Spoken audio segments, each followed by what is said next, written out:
Merci de m'accueillir aujourd'hui dans ces périodes complexes, difficiles et probablement tendues pour beaucoup d'entre vous. Je salue aussi Noël. C'est probablement grâce ou à cause de lui qu'on est ici ce matin. Noël engagé de longue date avec nous autour de ces pratiques agronomiques et en agroécologie. Je le dis aussi parce que Noël est depuis quelque temps le président d'Arbres et Paysages 32. Arbres et Paysages 32 est la structure qui nous embauche. On a une douzaine de salariés dans le département du Gers autour de ces pratiques depuis 30 ans. Depuis 30 ans, on fait modestement la promotion de cette agroforesterie avec beaucoup de balbutiements, quelques échecs, et puis une ligne éditoriale, une colonne vertébrale autour de la fertilité qui commence à apparaître aujourd'hui. Et on avait pris, alors on travaille un petit peu partout dans l'Hexagone, voire plus loin que l'Hexagone en ce moment en particulier, sur ce sujet de la viticulture, où on va caractériser un petit peu l'agroforesterie. J'y reviendrai dans une boucle agronomique et agroécologique. Hein, et on a cité HVE, un certain nombre de démarches où on veut revenir sur le socle et les fondations et de mettre la vigne dans son environnement. Mais mettre la vigne dans son environnement, c'est la mettre avec une mise en réserve, une taille dite douce, une architecture particulière et singulière, et son environnement, c'est les arbres. Parce que la vigne est une liane qui a coévolué avec les arbres et qui a finalement un petit peu de mal à s'en passer. Donc, pas n'importe où, n'importe comment, dans n'importe quelle condition, je serais tenté de dire la bonne dose au bon endroit. Autour de l'arbre, c'est l'eau, c'est le sol, c'est la biodiversité, c'est le microclimat, hein, c'est à la fois le climatiseur et le radiateur, le paysage, et sans aucun doute la productivité. L'arbre comme maillon et comme outil de production, ici pour démarrer deux plantes emblématiques, hein, le pêcher de vigne, qu'on a peut-être un peu perdu, et on n'en a pas perdu le goût en tout cas, et quand on connaît la pêche de vigne, au-delà d'une plante qui est parfaitement en symbiose avec la vigne pour le coup, et puis une autre parmi d'autres, la lisier torminale, Sorbus torminalis, qui lui aussi, plante rosacée, d'une demi-ombre fluide. Pour les chasseurs connaisseurs, on l'appelle l'arbre aux grives, hein, et une plante qui est tout aussi compatible avec la vigne pour faire du bois d'œuvre, un bois qu'on vendra probablement 8 000 – 9 000 euros dans quelques années. On le vendra dans quelques années, dans 30, 40 ou 50 ans. Avant de le vendre, on mettra vraiment l'arbre comme une pièce agronomique dans la construction de nos sols en viticulture. Merci pour la seconde diapo. Si vous voulez intervenir, je ne serai pas vexé ni gêné, hein, que vous posiez des questions, que vous interveniez. On a 1 heure, je crois, en tout et pour tout pour discuter. Donc, il y a, je ne sais plus, quelques diapos, quelques images d'entrée en matière. Ici, je suis en Alsace, donc dans une vigne qui pratique de la taille douce, qui pratique des couverts végétaux et qui met des arbres. Donc, il y a ce triptyque, et on peut le nommer peut-être, c'est le domaine Marcel Dice. Ce qui est intéressant, des retours des oiseaux, des chauves-souris, des insectes, des coccinelles, des cirques, des carabes, donc de la vie, hein, de tous ces insectes utiles, de ces auxiliaires. Ce que j'aime de la phrase de Jean-Michel Dice sur cette parcelle, c'est de dire « c'est ma parcelle la plus tranquille ». Voilà. Et ça, parole de vigneron, ça m'intéresse d'entendre dire « c'est ma parcelle la plus tranquille ». Et je crois que dans ce chemin de la reconstruction des sols, de sortir des mots, hein, les mots MAEX de la viticulture, malheureusement, vous les connaissez bien, il y en a 28. Les mots de la viticulture, il y en a 28, sauf que pour l'instant, on n'a pas trouvé de parcelles qui en aient moins de 17. Sur les 28, on en a tous 17. On peut parler de compaction, on peut parler de mildiou, on peut parler d'esca, on peut parler de dépérissement, on peut parler de mortalité, on peut parler de baisse de productivité, on peut parler de coût de production, on peut parler de choc climatique. On en a à peu près tous 17. Donc là, voilà cette vigne dans son milieu originel. Son milieu originel, c'est la ripisylve. La ripi, ça vient de berge, sylve, ça vient de le forêt. La vigne est née, comme le houblon, dans la ripisylve, au milieu des saules, des aulnes, des frênes, des ormes, des sureaux et des noisetiers. Voilà. On peut passer à la suivante. Alors, rapidement, ça, c'est le travail de notre associé de la première heure, hein, à la Belle Vigne, À la Belle Vigne, il y a Konrad Schreiber, Marceau Bordarias, Hervé Covès et moi-même, et puis plein de collaborateurs un petit peu partout. Et à la Belle Vigne, on s'est dit qu'il fallait qu'on y aille ensemble à sujet complexe, réponse transversale, et l'arbre ne ferait pas des miracles dans une vigne pas assez bien taillée, pas mise en réserve, et dans des sols toujours perpétuellement nus. Hein, de l'importance, encore une fois, de conjuguer l'ensemble des pratiques. On peut passer à la suivante. Alors, l'idée de cette agroécologie, qui est vraiment le socle de base, et qui remet un petit peu, je serais tenté de dire, l'église au centre du village. Le socle de base, ce socle agronomique, pour l'instant, il échappe à quasiment toutes les démarches, chartes et labels. Hein. Donc, toutes ces démarches ont une valeur intéressante, sauf qu'elles sont basées sur des objectifs de moyens. Les objectifs de moyens ne sont pas suffisants, je serais tenté de dire. Et l'idée, c'est de passer sur le résultat. Quel est le résultat agronomique? Quel est le résultat écologique? Quel est le résultat économique? Donc, l'indicateur des résultats, bilan humique, bilan carbone, rendement, fertilité, fertilisation, etc., etc.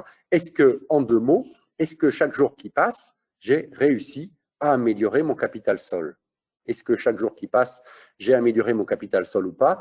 Aujourd'hui, force est de constater que 96% des parcelles de vignes perdent de la matière organique tous les ans. Et on en ramène à grands frais, parfois, notamment du compost, mais pas que.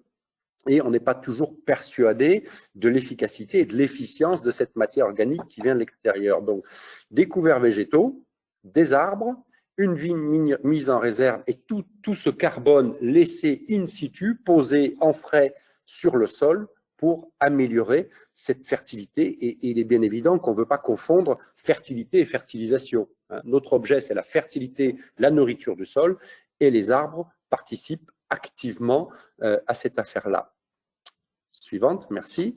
Alors juste avant, Alain, donc vous avez la bonne démarche et vous posez, vous mettez des commentaires ou des questions dans le chatter, ce qui va nous permettre entre chaque diapositive de regarder. Alors il y en a une première qui est quand même assez précise. Peut-être que Alain, vous y répondrez au cours de la présentation, on verra. Sinon, la question précise, c'est combien d'arbres par hectare il est conseillé de planter et quid de la concurrence avec la plantation de vignes? Oui, je reviendrai, mais on peut passer à la suivante. Je répondrai évidemment pas à cette question. Je répondrai pas à cette question puisque je la montre en image. Ok. C'est pas que je ne répondrai pas à cette question, c'est que on va tout faire pour qu'il n'y ait pas de concurrence et que des symbioses. Donc, il est hors de question de perdre un raisin. Il est hors de question de perdre un raisin et je serais tenté de dire que les systèmes agroforestiers optimisent la productivité, c'est-à-dire moins de risques, hein, moins de chocs climatiques, moins de dégâts, moins de perturbations. Donc, ce que j'aime à dire, c'est ça vaut le coup de regarder, de prendre des fois 3% de sa surface pour planter les arbres pour éviter 20% de dégâts tous les ans.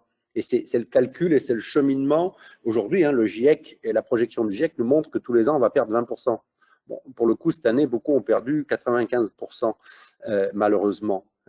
Et donc, la question, elle est là. Et vous le voyez un petit peu dans cette image, des couverts géants, une vigne mise en sécurité, hein, sur tous les rangs, bien évidemment, et puis des arbres. Ici, sur l'image de droite, vous voyez, les arbres, ils sont taillés avec une angulation bien particulière qui laisse rentrer de la lumière. Parce que, bien évidemment, c'est la quantité de lumière sur le bourgeon et sur la vrille qui fait la fructification. Donc là, vous avez une quarantaine d'arbres à l'hectare sur cette parcelle, ce qui est une moyenne intéressante. Hein. Surtout, jamais de recettes. Vous pouvez en mettre 2 fois plus et les tailler beaucoup plus souvent. Hein, et vous pouvez en mettre un peu moins, ça dépendra de l'exposition, ça dépendra de la densité, ça dépendra de la nature du sol, ça dépendra aussi des arbres que l'on va utiliser. Hein, tout ça, c'est le projet, et le projet, on va le caractériser finement. Ce projet, on va le travailler ensemble sur le terrain, avec vos exigences, vos besoins, vos urgences, et puis on va trouver le juste milieu. Mais vous voyez ici, avec ces merisiers, on est sûr que la quantité de lumière nécessaire et suffisante va pouvoir permettre la fructification de la vigne et cette plante est évidemment parfaitement en symbiose. La symbiose, elle est exprimée sur cette image qui montre que toutes les plantes sont connectées. Si on laisse trop de travail du sol, trop de sol nu et pas assez de matière organique en surface, on va mettre de la concurrence entre les plantes. Donc, on peut planter sur le rang, on peut planter à 50 cm d'un cep de vigne, à condition d'avoir de la biologie dans le sol. Et la condition de la biologie dans le sol, c'est le carbone, cycle du carbone qui détermine celui de l'eau, celui du phosphore, de l'azote, mais aussi de la biodiversité, etc. C'est l'idée du sol couvert, sol prospère, sol vivant, avec le règne fongique actif, donc zone d'exploration. On peut passer à la suivante.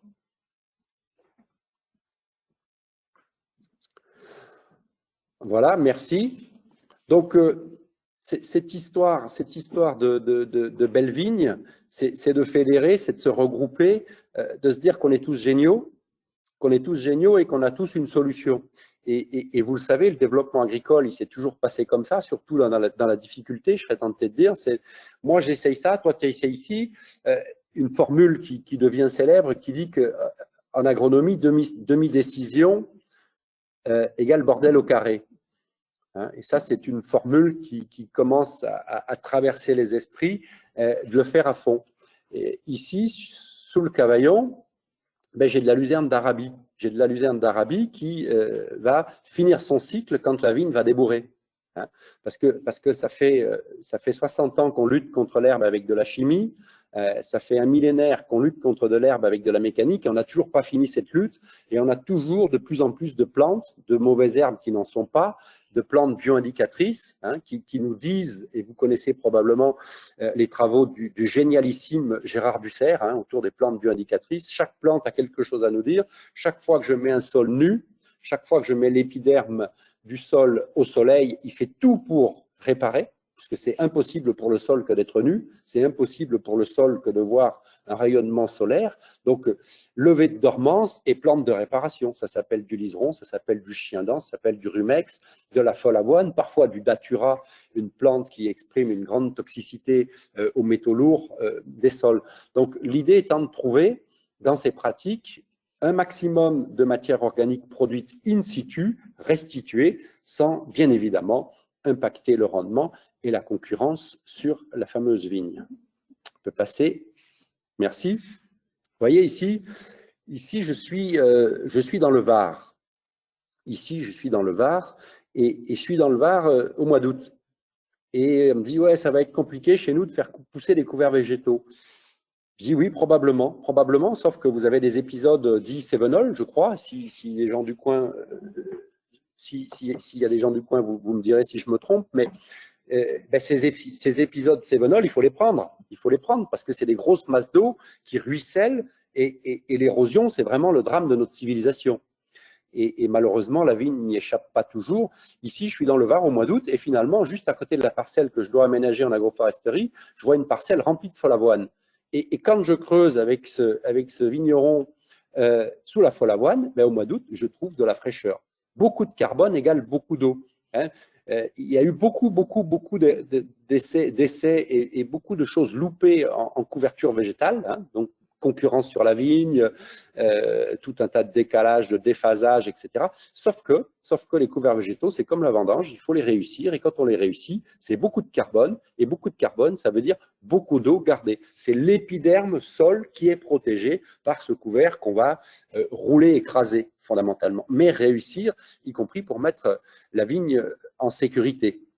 Encore une fois, ça sera pas miraculeux, mais cette image nous montre ô combien la nature a de riches enseignements à nous donner. Parce que, au lieu de me laisser envahir par la folle avoine, je vais trouver une plante équivalente qui s'appelle le seigle forestier, par exemple, qui s'appelle le blé population qui va devenir grand. Je vais l'associer avec de la moutarde, de la févrole et de la gesse. Je ne sais pas, encore une fois, le sujet, c'est d'ouvrir le débat. C'est pour ça que je vais vite. C'est de se parler, c'est de trouver le couvert végétal qui me va bien tout de suite après la vendange et qui me crée de la porosité, de la réserve utile en eau et une structure. Vous voyez ici sur les vignes étroites en Champagne, vous vous doutez bien que en tant que paysan animateur de plus de 17 000 fermes, quand on nous dit que ce n'est pas possible, on va le faire. non seulement on va dire qu'il faut le faire, mais on va trouver des gens pour le faire. Et ici, on a bien une vigne basse, étroite, noyée dans un couvert végétal, roulé, écrasé au bon moment, dans les bonnes conditions. Ça veut dire aussi qu'un sol de ce type-là, il n'est pas envahi par la folle avoine, par le chardon, par d'autres plantes, parce qu'il a eu sa ration de carbone. De l'importance de la réussite de cette couverture végétale que vous pratiquez probablement déjà avec beaucoup de dextérité. Voilà ce que ça donne dans d'autres types de cultures, puisque cette règle agronomique, elle est la même partout. On s'est beaucoup inspiré de ce que l'on a fait en maraîchage sur sol vivant, qui est un de nos réseaux avec Vers de Terre Production. Ici, on fait de la permaculture, puisque c'est un mot qu'on utilise beaucoup. Ici, on fait de la permaculture à grande échelle. Ici, on a bien fixé 16 tonnes de matière sèche, 16 tonnes de matière sèche ramenées à l'hectare, au lieu de laisser le sol nu tout l'hiver. C'est juste une graine de la photosynthèse. Et vous voyez qu'on a couché, roulé le couvert, ce métail à épiaison, et on a fait du semi-direct. Mais mettre la vigne, y compris à la plantation dans ces conditions-là, c'est la mettre dans des conditions de réussite absolue. Puisqu'ici, le règne fongique, la faune du sol, les vers de terre sont installés pour toute l'année. On peut passer à la suivante. Alors, pour revenir un petit peu à l'agroforesterie, pièce maîtresse de cette agroécologie, il est bien évident qu'on va mettre un nombre d'arbres, qu'on va les tailler, les gérer. Souvent, là, je suis en formation avec les jeunes vignerons du vivant dans le Médoc. Les vignerons du vivant, ils ont une formation spécifique que je vous encourage à regarder. C'est l'emploi de demain. Les domaines et les châteaux se sont réunis pour prendre en alternance des jeunes, souvent sans trop de perspectives, pas forcément, voire pas du tout du milieu de la viticulture, et on voit des révélations autour de la vigne et du végétal. Dans le projet, il est bien évident qu'il y a de la génétique. Ici, de la sélection de graines récoltées, préparation pour la mise en culture pour les projets agroforestiers. Des graines qui seront là au service des arbres amortisseurs, régulateurs, producteurs, accompagnateurs de la vigne, donc des arbres adaptés à ces fameux chocs climatiques, ramassés dans des conditions plus dures que les conditions dans lesquelles on va les mettre en œuvre dans ces projets agroforestiers. Alors l'histoire, ça c'est les travaux de Guyot, qui sont très bien renseignés par région. L'histoire, il faut être contemporain de son époque, mais l'histoire des arbres dans la vigne, on ne l'a pas inventée. On l'a juste remis en perspective, remis en scène, recalibré, un peu de recherche, du bon sens et des techniques ancestrales. Il est des appellations qui fonctionnent encore avec les arbres. La question est toujours la même, la bonne dose bien gérée. On peut passer à la suivante, merci. Bon, il y a des choses un petit peu spectaculaires qui nous permettent, nous, d'observer un petit peu finement les champs mycorhiziens de la vigne. Je crois que notre collègue Hervé Covès en a trouvé une cinquantaine. Il y en a peut-être plus. 50 mycorhizes, tout utiles pour des fonctions particulières. Une fonction d'alerte sur le mildiou, une sur l'esca, une sur une carence en phosphore, un certain nombre d'eau pour aller aspirer l'eau dans les sous-sols. Ici, ce qui m'intéresse ici, c'est la quantité de biomasse produite, la quantité de raisins et surtout les interactions et les symbioses entre arbres et vignes. Comment et pourquoi l'arbre entretient la vie? Pourquoi et comment ici en Champagne, vous voyez, l'arbre il est au pied et il y a toujours du raisin parce que cet arbre est un arbre tétard, un arbre que l'on a taillé et sévèrement taillé pour que ça fonctionne. Pour le coup, celui-ci a poussé tout seul et la condition de réussite de ce saule marceau au milieu de la vigne, et il y en a plusieurs bien évidemment, la condition de réussite c'est que le sol ici, il est toujours pourvu de matière organique fraîche et vous voyez, il y en a peu parce que la matière organique fraîche, il y a des cabanes, les vers de terre rassemblent les feuilles, rassemblent les couverts végétaux, les débris de paille, les rassemblent à leurs usages et les remettent dans la boucle. Et il est bien évident que les arbres et la vigne, en dehors des symbioses mycorhiziennes, la vigne s'enracine grâce aux vers de terre, de l'importance de ces fameuses bestioles. L'expression du couvert végétal, l'idée de dire de laisser pousser, Hein. On utilise aussi beaucoup les techniques du pâturage tournant dynamique, hein, parce que l'agronomie, c'est la même chose partout. Et le pâturage tournant dynamique, il nous dit qu'on surpâture, il nous dit qu'on fait du gazon. Et quand on tond trop souvent, on met la vigne en concurrence avec les couverts végétaux, et quand on tond trop souvent, on ne permet pas le développement racinaire des plantes. Ça veut dire qu'on ne permet pas la structure du sol, on ne permet pas la réserve utile en eau, et on ne permet pas un stockage dynamique du carbone, parce que fondamentalement, il y en a autant en haut qu'en bas. Donc l'idée de l'expression du sol, de sa biologie, c'est une plante poussante, c'est une plante exprimée, qui a une durée, qui est semée le plus tôt possible et qui va aller jusqu'au débourrement de la vigne. C'est-à-dire qu'il va avoir fait tout son cycle, qui est monté à graines ou qui est en floraison. Une plante roulée, écrasée, à floraison, elle ne repart pas. On peut passer à la suivante. Alors, juste avant, peut-être que… J'y reviendrai sur la mécanisation. Hein, sur la mécanisation en fait, ok. oui, bien sûr. Très oui, bien. bien sûr. On regarde ça après. Hein? Super. Donc, l'idée de cette image, rapidement, c'est l'art de récolter le soleil, formule que j'ai empruntée au fameux et génialissime Hervé Covès. Hein. L'art de récolter le soleil, c'est cultiver la pluie. C'est-à-dire qu'il n'y a pas le rayon de soleil, il doit passer par une feuille de merisier, d'alisier, par la vigne et par un couvert végétal. C'est-à-dire que vous avez trois niveaux de vie, 3 niveaux de récolte de ce soleil au bénéfice de l'écosystème vigne. Hein, et vous l'avez vu sur la main, c'est pas la peine de revenir en arrière, vous l'avez vu sur la main tendue. Hein, la forêt, elle nous dit ça. La forêt, elle nous dit chaque jour qui passe, je pose de la feuille, je pose de la branche, je pose de la litière. La forêt n'a pas besoin de travail du sol, n'a pas besoin d'engrais, n'a pas besoin de compost, n'a pas besoin de binage, de sarclage et d'arrosage. Et finalement, en viticulture agroécologique, on arrive à approcher cette notion de poser ce carbone frais au sol. Voilà tout ce que nous fait un arbre. Et vous voyez que le système racinaire, il est piloté ici par le couvert végétal. L'arbre, pour qu'il ne soit pas en concurrence en hauteur, on va le tailler. Donc ici, un arbre tétard. Le plus connu d'entre eux, c'est souvent le saulosier. Hein, le saulosier parce qu'on attachait. Aujourd'hui, on fait des préparations, on peut faire de la vannerie. L'arbre tétard, c'est l'arbre qu'on va réguler comme on veut, quand on veut.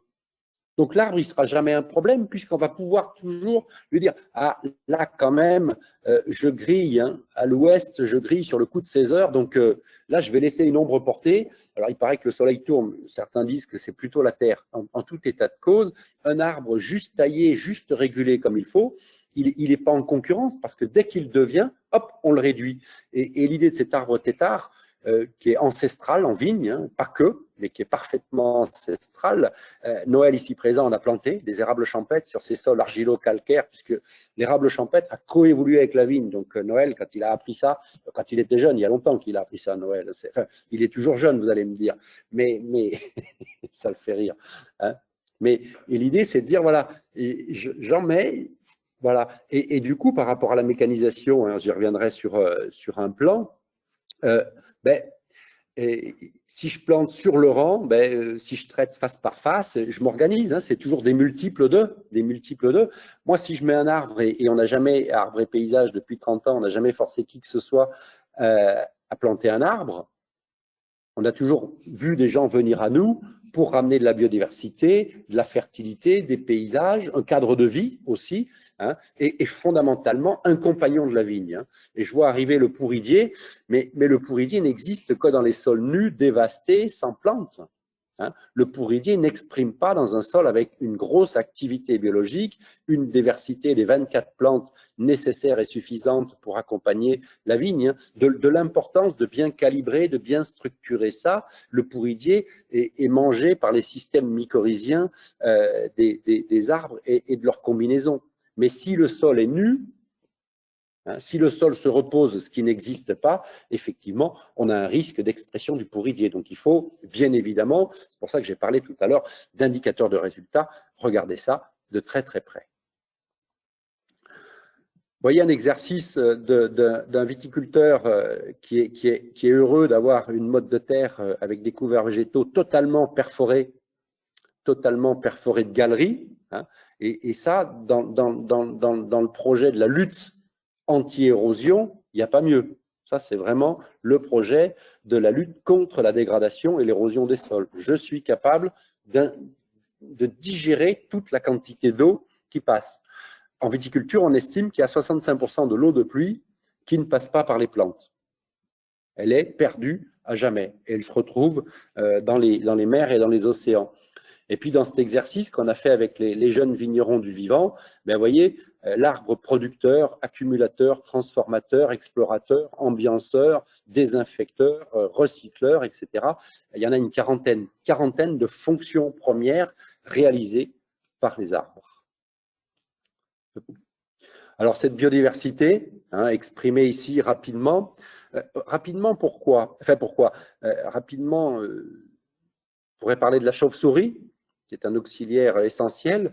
On dit dans notre jargon de l'importance que la vigne chante l'oiseau. Quand la vigne chante l'oiseau, les sèves circulent mieux et l'expression de la vigne est plus intéressante.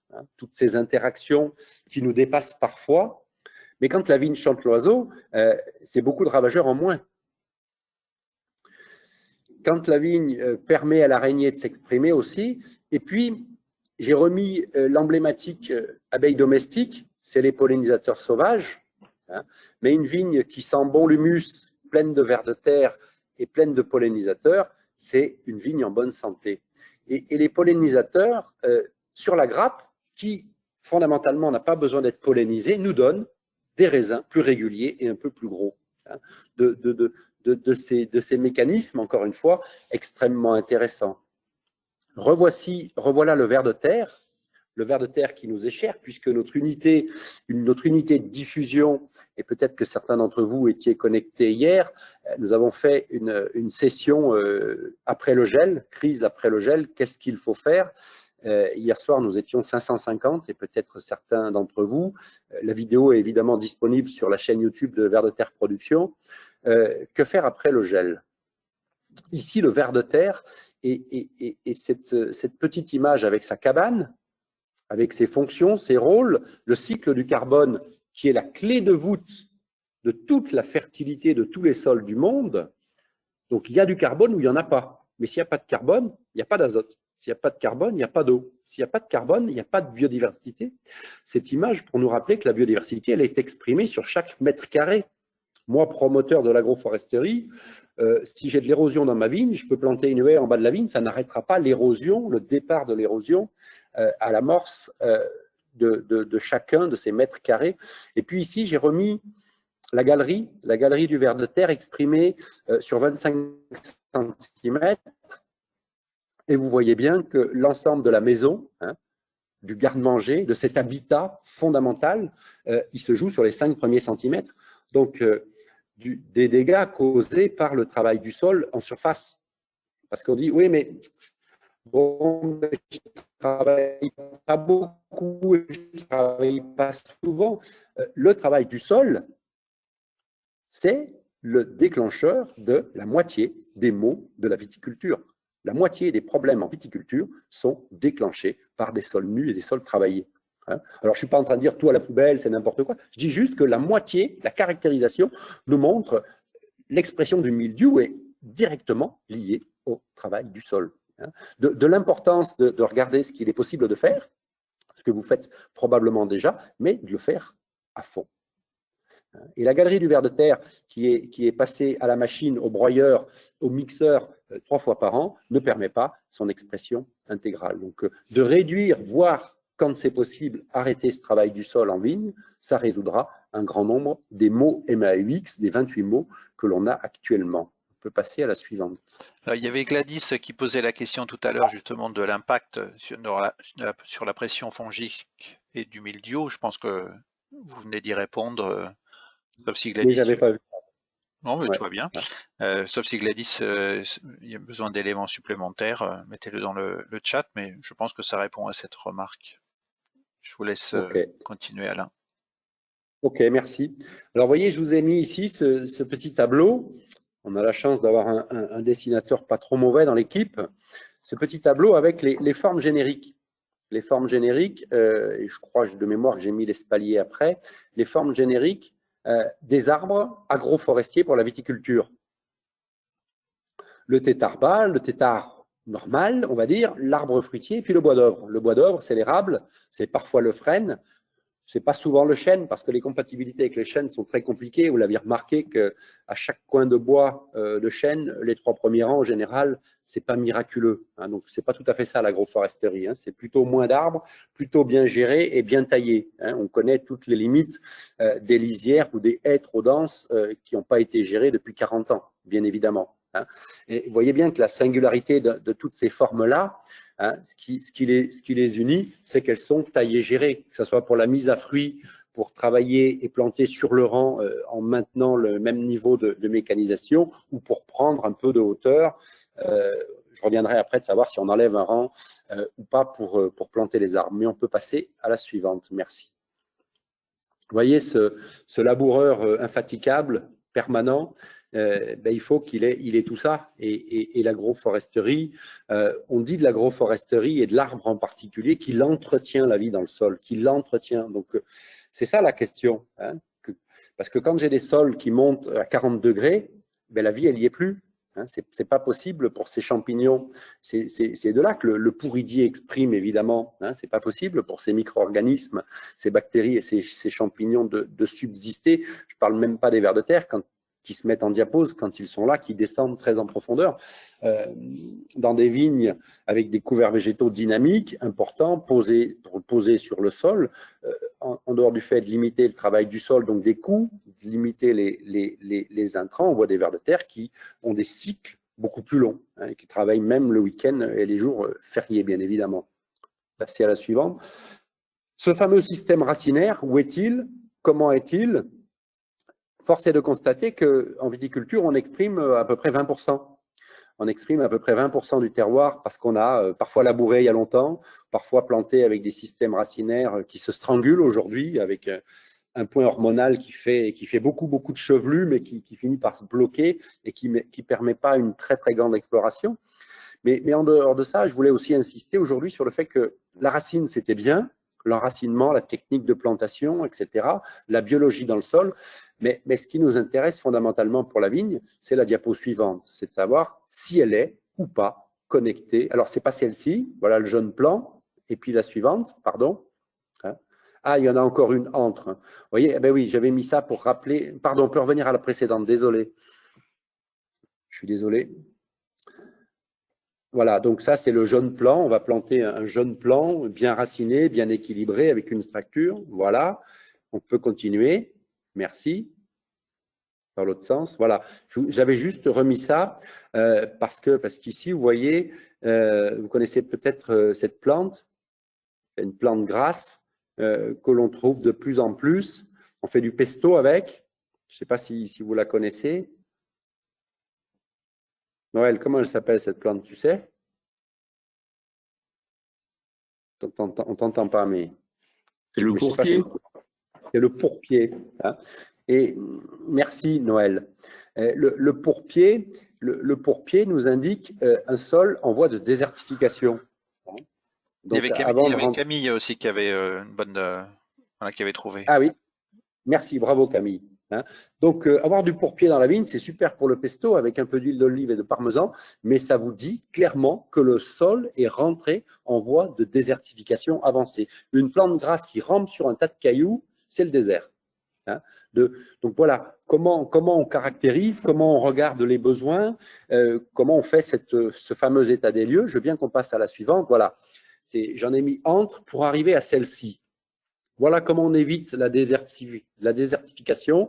Voilà comment on évite le stress en été, parce que beaucoup de vignes souffrent de la chaleur, souffrent du manque d'eau.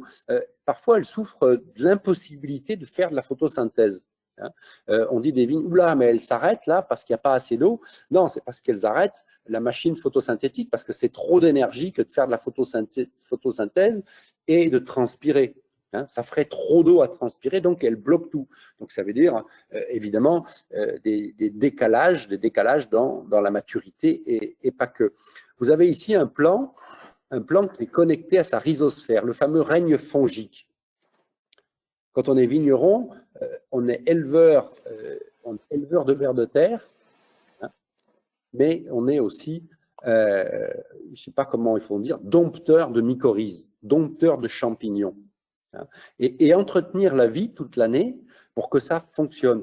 Ici, une vigne qui est connectée à sa rhizosphère, ben, elle développe une cinquantaine de mycorhizes combinées à une cinquantaine d'autres aux arbres, c'est exponentiel. C'est-à-dire que vous avez 400 mycorhizes qui chacune a sa spécialité pour traduire, accompagner, propulser des excès. C'est-à-dire c'est propulser l'hydromorphie. Hein. Renvoyer l'excès d'eau plus haut. Ça veut dire aspirer un manque. Ici, 97% de ce que vous voyez, 97% de ce que vous voyez qui est presque en 3D, hein, c'est des champignons et non pas des racines. Donc la racine est un tuyau non connecté à sa rhizosphère et source de problèmes, de manque et de carences, bien évidemment. Hein. Si on prend juste l'exploration du terroir et juste l'eau, mais ça veut dire qu'ici, on multiplie, et personne ne sait nous le dire, mais on multiplie par 10 probablement la capacité de la plante à aller chercher de l'eau dans des interstices qui sont totalement impraticables par les racines. Voilà la haie, on l'appelle la haie champêtre. Voilà la haie composée de mini-trognes, de petits arbres têtards, avec quelques arbres fruitiers composés d'arbustes. Elle est évidemment variée, on peut citer le cornouiller, le prunelier, l'aubépine, le troène des bois, le chèvrefeuille, le fusain, mais aussi le néflier, le cognacier, le prunier. Hein, elle est haute, elle est basse, elle est à composer en fonction d'eux. En tout cas, elle est diversifiée parce que cette diversité nous permet évidemment d'abriter, d'attirer de la biodiversité en permanence. L'arbre dans la vigne, alors ici j'ai enlevé un rang. L'arbre dans la vigne, ici j'ai enlevé un rang parce que ça m'arrange, mais je peux aussi planter sur le rang. Et puis je taillerai, comme je le disais tout à l'heure, cet arbre en fonction des besoins. Ce qui me plaît bien dans cet arbre têtard, c'est qu'il est riche, en voilà un nouveau sur une haie plessée, il est riche de cavités, il est riche de biodiversité et qui va produire du bois, et notamment du BRF, du bois fertilité, qui n'est pas une fin en soi le BRF, hein. C'est juste un super produit au bon moment dans les bonnes conditions. Certains, et notamment en vigne, ont eu beaucoup de désagréments avec le BRF. Il ne faut pas le voir comme une fin en soi. Le BRF, c'est un super substrat. C'est du bois, c'est de la lignine, au bon moment sur un couvert végétal qui pousse à l'automne. La haie plessée, on peut continuer.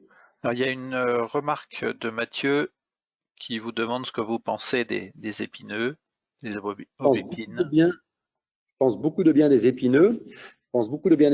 Puisque le prunelier, qu'on ne va pas mettre au milieu de la vigne, hein, pour le coup, le prunelier, l'épine noire avec lequel on fait beaucoup d'apéritifs, dont le patcharan, n'est-ce pas, il a un champ mycorhizien qui nous apprend l'aridité et qui apprend l'aridité à la vigne. Donc, qu'il soit par là, dans le talus, dans le fossé, au coin de la parcelle, dans le taillis, c'est intéressant. L'aubépine, on l'appelle le pain d'oiseau.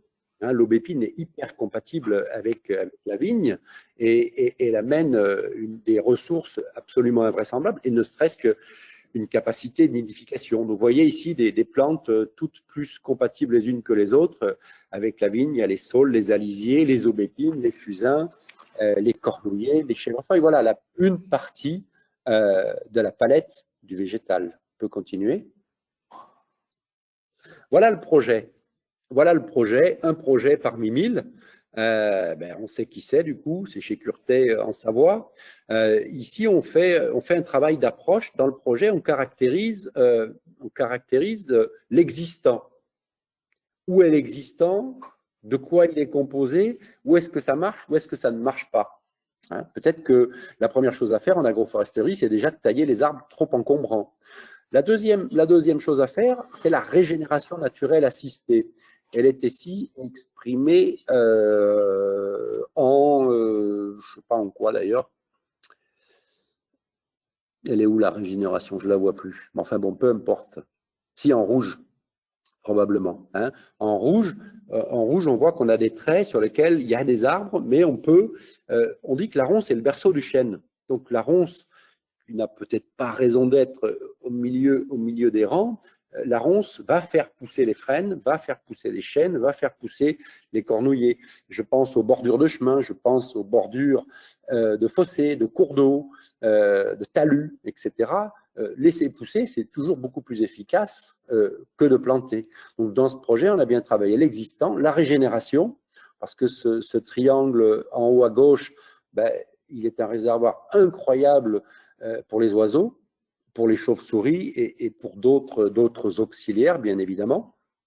Et puis ici, une vigne en Chautagne, pour le coup, qui a tendance à commencer à griller, a été recalibrée en fonction de la mécanisation, en fonction de l'ergonomie, en fonction de la place. Hein. C'est un projet parmi d'autres. Il est possible que dans ce projet-là, il y ait d'autres arbres, et notamment des fruitiers, qui viennent à l'intérieur des micro-parcelles qui font, je ne sais pas, à peu près 3000 mètres carrés chacune. Hein. Donc, comment je fais rentrer la biodiversité? En voilà une moins haute. Comment je fais rentrer la biodiversité au cœur de ma parcelle, au service, encore une fois. Voilà une haie qui est taillée depuis de nombreuses années à 2,50 m. Passer à la suivante. Voilà en Champagne, à nouveau, une haie basse, hein, avec beaucoup de proximité, qui est taillée sur les 3 faces tous les ans. Mais du coup, il y a un peu de boulot, mais une récupération de la biomasse. Et puis sur la partie de gauche, des chênes en régénération spontanée, au bout de 15 ans, taillés au lamier, à scie circulaire, hein, pour les limiter, puisque pouvant être concurrents, pas nécessité d'avoir une haie trop haute. Donc, pareil, calibrage de l'arbre en fonction des besoins. On peut passer à la suivante et on arrive à la fin. Comme ça, on aura un petit peu de temps pour discuter. Voilà rapidement les indiciades, la notion d'indicateur que l'on met en place et que l'on met en œuvre, qui permet de prendre toutes les viticultures et toutes les agricultures en compte.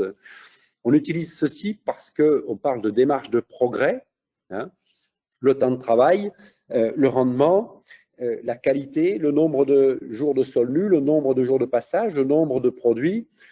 Vous le savez, la moyenne française en vigne, c'est 42 passages. Hein, c'est 42 passages, donc c'est beaucoup. Hein, donc, est-ce qu'on peut les réduire? Par quoi on les compense? Est-ce que ce sont les arbres et les plantes qui font le travail du sol? Est-ce que c'est ces plantes qui amènent la matière organique? Il y a un sujet qui nous tient à cœur, hein, bien évidemment, c'est le carbone, puisque c'est le dénominateur commun. Et le carbone, ça se traduit par des bilans humiques. Hein. Qu'est-ce qu'a donné ma vigne? Est-ce que je l'ai allongée un petit peu? Est-ce qu'elle est en réserve? Qu'est-ce qu'a donné mon couvert végétal? Qu'est-ce qu'ont donné mes arbres? Et mon bilan humique, et ça donne un bilan de carbone et ça donne de la fertilité, tout simplement. Donc ça, c'est quelque chose qu'on utilise en routine. On l'utilise parce qu'on mesure aussi l'activité biologique des sols. On l'utilise aussi parce qu'on vérifie la porosité du sol. Porosité. Est-ce que ce sol est capable de recevoir l'eau de pluie? Certains sols ne la reçoivent plus. Donc c'est un petit peu ennuyeux et les phénomènes érosifs, vous le savez probablement, sont exponentiels, de l'importance pour nous de les travailler.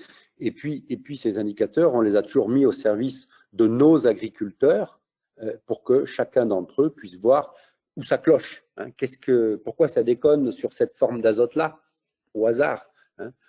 Pourquoi ça déconne à ce moment-là? Comment je peux corriger pour améliorer l'efficience? Donc voilà quelques modestes et petites illustrations avec des endroits où on est sur le rang, des endroits où on est au bord, certains on est avec beaucoup d'espace.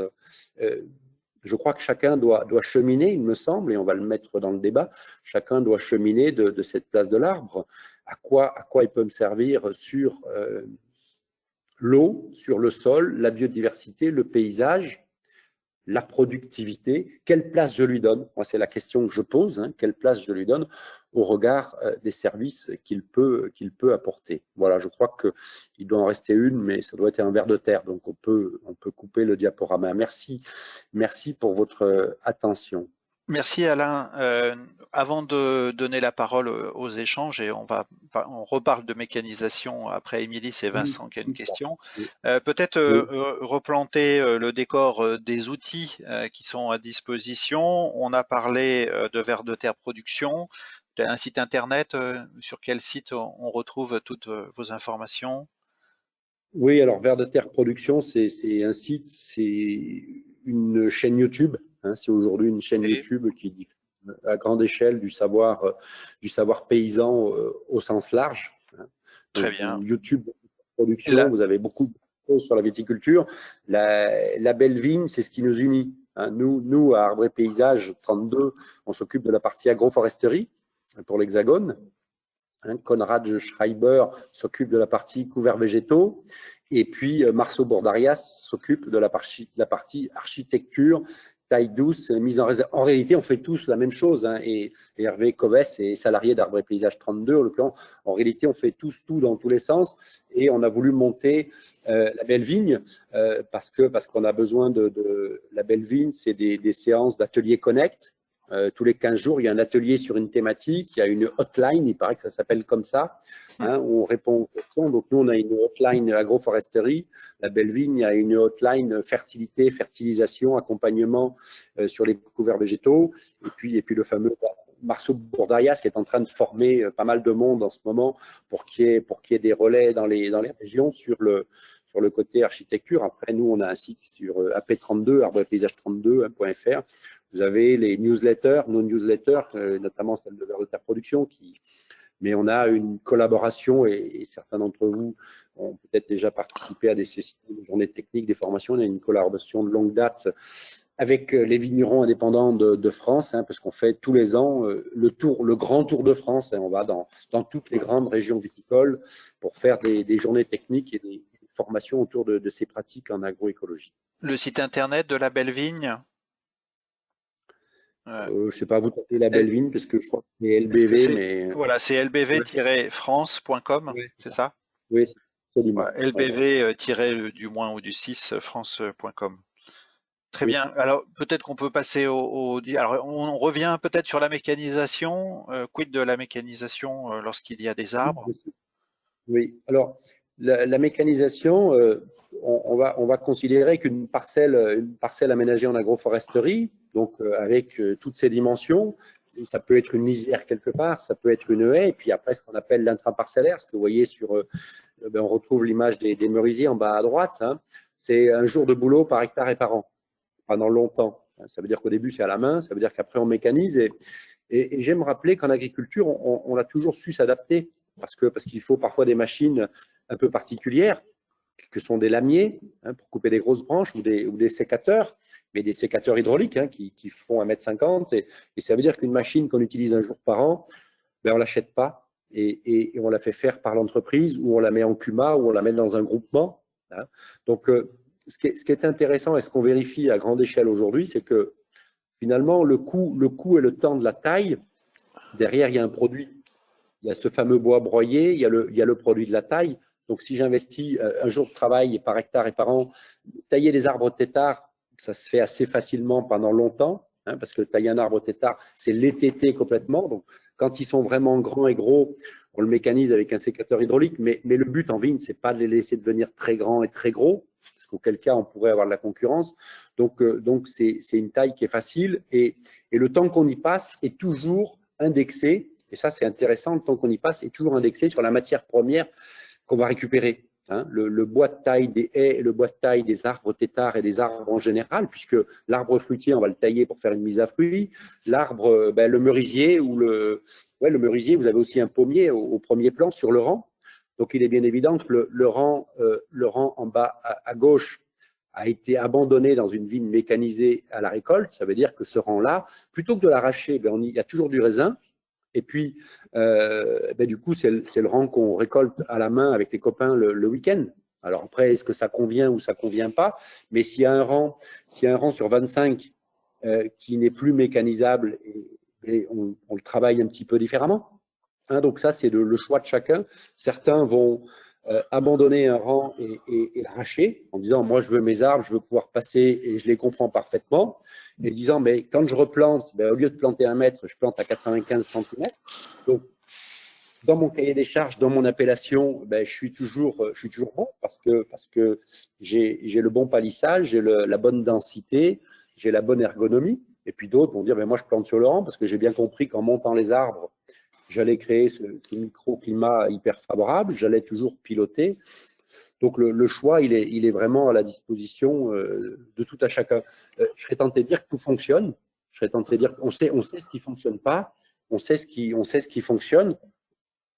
À chacun de trouver la formule qui lui paraît la plus efficace, la plus simple et la plus pertinente. Ce qui fonctionne, c'est vraiment, j'insiste très très lourdement, et vous le voyez sur ces principales images, c'est de mettre les arbres en symbiose, les bons, hein. Certains vont avoir beaucoup de mal, hein, je l'ai un petit peu dit. Les rosacées n'ont pas vraiment de mal, hein. Les rosacées sont toutes compatibles avec la vigne, mais de mettre les arbres en symbiose dans des sols avec cette grosse quantité de carbone. Alors, certains vont peut-être me dire, oui, mais quand on aura trop de fertilité, mais pour l'instant, on n'en a pas trop. Hein. À 96%, on n'en a pas trop. Donc, quand on en aura trop, ben, on fera des couverts végétaux moins importants, etc., etc. Pour l'instant, on n'en a pas trop, donc on a une marge de manœuvre qui est importante et intéressante, et on n'insistera jamais assez hein, sur ces chocs climatiques que l'on a vus, hein, sur ces chocs climatiques et ce triptyque. On sait très bien, je ne vends pas une recette, je ne vends pas des miracles, mais on sait très bien qu'une vigne qui est mise en réserve, on sait très bien qu'une vigne qui est sur un sol avec une forte activité biologique, on sait très bien qu'une vigne qui est microclimatisée par les arbres et les couverts végétaux, elle est moins gélive. J'ai bien dit, elle est moins gélive. Je ne suis pas en train de dire faites de la taille douce, faites de la mise à réserve importante, mais elle est moins gélive. Donc, c'est tous ces petits facteurs et ces petits assemblages. C'est le boulot de la belle vigne. Hein. La belle vigne continue, il y a un technicien qui continue à caractériser, à recevoir tous les jours, par sondage, par discussion, dialogue, toutes les informations qui sortent des parcelles. Moi, j'ai essayé tel et tel type de couvert, moi, j'ai essayé tel et tel type de pratique. Là, ça n'a pas du tout marché. Là, ça a commencé à fonctionner. Et de faire une analyse fine de l'ensemble de ces pratiques agronomiques pour en tirer des enseignements qui sont mis comme pièces du puzzle dans le débat. Voilà. Ce qui nous intéresse, c'est de voir des choses parfois spectaculaires qui fonctionnent. On parle de 4, 5, 6 degrés d'écart. Hein. Et donc 4, 5, 6 degrés d'écart dans des systèmes correctement protégés, ça peut parfois faire la différence. Et c'est ce qui nous... Et quand vous en aurez le temps, vous irez voir ce qu'on a produit hier soir sur ces questions de gel avec Marceau Bordarias, Hervé Cobès et Konrad Schreiber. Et on a compilé des centaines et des centaines de données pour... encore une fois, renseigner, très modestement renseigner, mais les réalisateurs de cette belle œuvre commune agronomique, c'est nous et c'est surtout vous. C'est vous qui faites les essais nécessaires et suffisants qu'on sera en capacité ensemble de calibrer et d'amplifier quand on en aura des résultats encore un peu plus larges, je serais tenté de dire. Merci, merci Alain. Je pense que c'est une bonne conclusion pour cette conférence. Je vous remercie tout particulièrement Alain de votre intervention, de tout ce que vous avez pu apporter au cours de cette matinée. Je remercie aussi beaucoup Noël Lassus qui est vigneron indépendant dans le Gers et qui est présent aujourd'hui, qui est beaucoup investi au sein de la Confédération sur l'agroécologie et qui a programmé cette conférence. Vous avez tous les outils maintenant. On continuera à mettre en place des formations au sein du réseau avec Vers de Terre Production, Label Vigne, etc. Donc rapprochez-vous de vos fédérations pour voir quand est-ce que seront les prochaines actions, quand on pourra se réunir. Je vous souhaite une bonne journée à tous et puis